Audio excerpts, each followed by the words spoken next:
Hello friends, જય માતાજી. હું છું ધર્મિષ્ઠા પરમાર. સ્વાગત છે તમારું ધર્મી સિમ્પલ રેસિપીમાં. આજે આપણે બનાવીશું એકદમ સરળ રીતે સિંગની ચીક્કી. તો ઉત્તરાયણમાં આ તો બનાવવી જ પડે, તો ચાલો બનાવીએ. તો સિંગની ચીક્કી બનાવવા માટે મેં 1 વાટકી જેટલા સિંગદાણા લીધા છે. સિંગદાણા સારી ક્વોલિટીના લેવાના અને એને સારી રીતે સાફ કરી દેવાના. જો અંદર બગડેલો દાણો હોય તે કાઢી લેવાનો. તો અહીંયા મેં 1 વાટકી જેટલા સિંગદાણા લીધા છે અને એ જ વાટકીના માપ પ્રમાણે મેં અહીં એટલો ગોળ લીધો છે. તો 1 વાટકી સિંગદાણા લીધા હોય તો 1 વાટકી આપણે ગોળ લેવાનું છે. ફક્ત આ 2 વસ્તુથી જ આપણે આ સિંગની ચીક્કી બનાવીશું. તો ચાલો બનાવીએ. તો સૌથી પહેલાં આપણે સિંગદાણાને શેકી લઈશું. તો એ થોડું મીડિયમ ટુ હાઈ ફ્લેમ પર આપણે સિંગદાણા શેકી લેવાના છે. ઉત્તરાયણ પર જો સિંગની ચીક્કી ના હોય તો ઉત્તરાયણ આપણી અધૂરી છે. તો આપણે ગુજરાતીઓ ઉત્તરાયણ પર સિંગની ચીક્કી તો ખાસ ખાતા જ હોય છે. તો આપણે આને સારી રીતે શેકી લઈશું. જ્યાં સુધી એની ઉપરની છાલ નીકળવા ન માંડે, ક્રેક ન પડે ત્યાં સુધી આપણે આ સિંગદાણા શેકી લેવાના છે. તમે જોઈ શકો છો આપણા સિંગદાણા શેકાવા લાગ્યા છે. એનું પડ પણ છૂટું પડતું જાય છે. તો હજુ આપણે 1-2 મિનિટ સુધી શેકી લઈશું.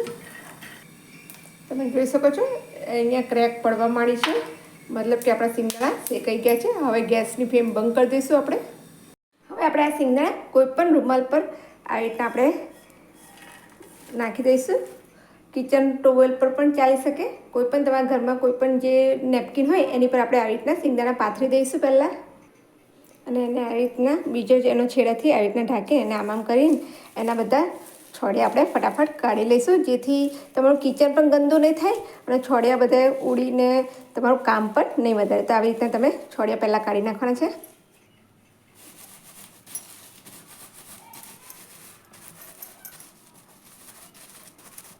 તો જોઈ લઈશું, બધા છોડિયા નીકળી ગયા છે. હવે આપણે એક આવો જે રીંગવાળો જે જારો હોય એ લેવાનો છે. હવે આની અંદરથી આપણે જે આ એના છોડિયા છે ને એ આપણે એકદમ સહેલાઈથી અલગ કરી દઈશું. તો આ રીતના એની અંદર છાડિયા સિંગદેવ લેવાની છે અને એને આ રીતના કરશું એટલે એના બધા છોડિયા નીકળી જશે એકદમ ફટાફટ. અને તમે આ રીતના ઉછાળીને પણ કરી શકો છો, પણ આ એક સહેલી રીત છે. તમે જોઈ શકો છો, જો બધા છોડિયા નીકળી ગયા છે. તો આવી રીતના આપણે બધા સિંગના છોડિયા કાઢી નાખશું. તો આ એક ફટાફટ રીત છે છોડિયા કાઢવાની. જો છે ને બધા નીકળી ગયા છે છોડિયા. તો આપણે બધા છોલટા કાઢી નાખ્યા છે. હવે ચીક્કીને 2 ભાગમાં ડિવાઈડ કરવાની છે, એટલે કે સિંગદાણાને. તો એના માટે આપણે આ એક વાટકી લઈશું અને એને આવી રીતના પ્રેસ કરીને એને 2 ભાગમાં ડિવાઈડ કરી દઈશું, જેથી આપણી ચીક્કી એકદમ બજાર જેવી સરસ દેખાવમાં બને અને એકદમ ટેસ્ટી બને. તો આવી રીતના આમ કરીને તમારે થોડું પ્રેસ કરીને એને 2 ભાગમાં ડિવાઈડ કરી દઈશું. હવે આપણે આ કઢાઈ લઈશું, એમાં ગોળ એડ કરશું અને ગોળ ઓગળે ત્યાં સુધી એને આપણે હલાવતા રહીશું. અને ગેસની ફ્લેમ મીડિયમ રાખવાની છે. તમે જોઈ શકો છો આપણો ગોળ હવે ઓગળવા માંડ્યો છે. આ બધું મેલ્ટ થઈ જાય ત્યાં સુધી આપણે એને ઓગળવા દેવાનો છે.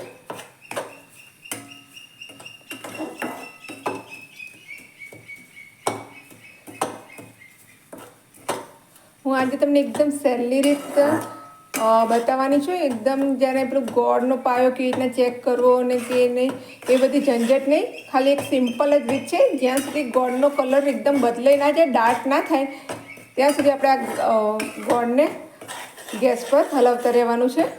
તો આપણો પરફેક્ટ પાયો ત્યારે તૈયાર થઈ જશે. એનો થોડો કલર ચેન્જ થશે, ડાર્ક કલર થાય ને એટલે આપણો પાયો તૈયાર થઈ ગયો છે. તો હવે અત્યારે આપણો આ ગોળ સારી રીતે ઓગળી ગયો છે અને ગેસની ફ્લેમ મીડિયમ રાખવાની છે, હાઈ રાખવાની નથી. હવે આમાં 1 ચમચી જેટલું ઘી એડ કરશું. એને ચીક્કીમાં શાઇનિંગ આવે એટલે 1 ચમચી જેટલું ઘી આપણે એડ કરવાનું છે અને એને સારી રીતે અંદર મિક્સ કરી દઈશું.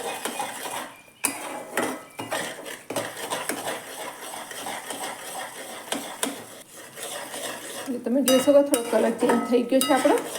બજારમાં જે ચીક્કી મળે છે એકદમ લાલાશ પડતી નહીં, એક ખાંડની બનાવેલી હોય છે. તો ખાંડમાં કલર જલ્દી પકડાઈ જાય છે, જ્યારે ગોળમાં એટલો બધો ડાર્ક કલર આવતો નથી.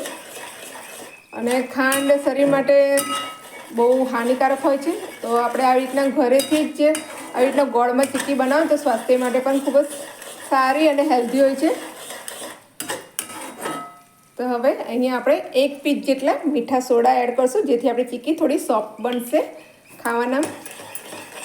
અને સારી રીતે એને હલાવીને મિક્સ કરી દઈશું. મીઠા સોડા ઉમેર્યા પછી એક જ ડાયરેક્શનમાં આપણે ગોલ ગોલ ફેરવવાનું છે. બધું સારી રીતે અંદર મિક્સ થઈ જાય ત્યાં સુધી આપણે આવી રીતના ફેરવવાનું છે અંદર.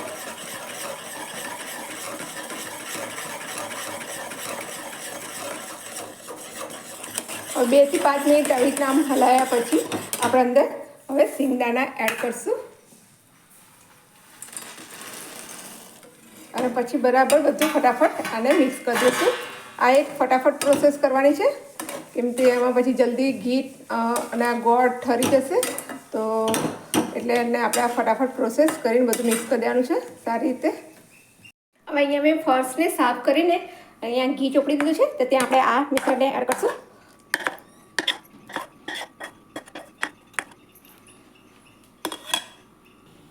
આપણે આ મિશ્રણને થોડું આમ પાથરી દઈશું.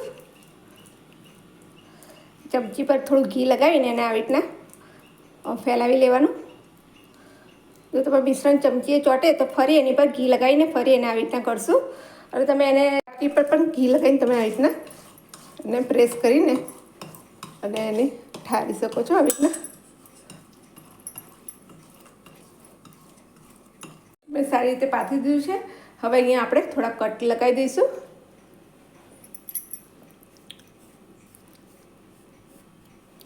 થોડું ગરમ છે ત્યારે જ આવી રીતના કટ લગાવી દેવાના, જેથી ઠંડુ પડે એટલે આસાનીથી નીકળી જાય.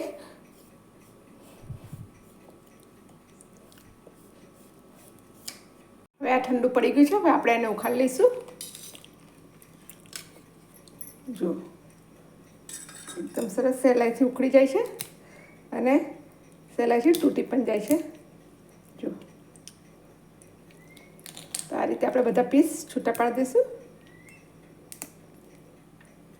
જો એકદમ સરસ પ્રોપર એવી આપણી આ સિંગની ચીક્કી તૈયાર છે. તો આપણી આ સિંગની ચીક્કી તૈયાર થઈ ગઈ છે. ને સર્વ કરી દઈશું.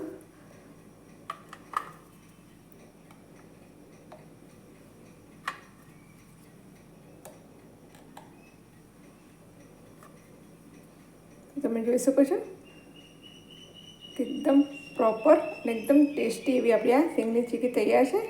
હું તમને તોડીને બતાવું. જો અંદરથી સોફ્ટ અને બહારથી ક્રિસ્પી એવી આપણી આ સિંગની ચીક્કી તૈયાર છે. તમને મારી આ રેસીપીનો વિડીયો કેવો લાગ્યો મને કોમેન્ટ બોક્સમાં જરૂરથી જણાવજો. અને મારી ચેનલને સબસ્ક્રાઈબ ન કરી હોય તો કરી દેજો. તો ત્યાં સુધી ખાવા પીવાનો જલસા કરો. જય માતાજી.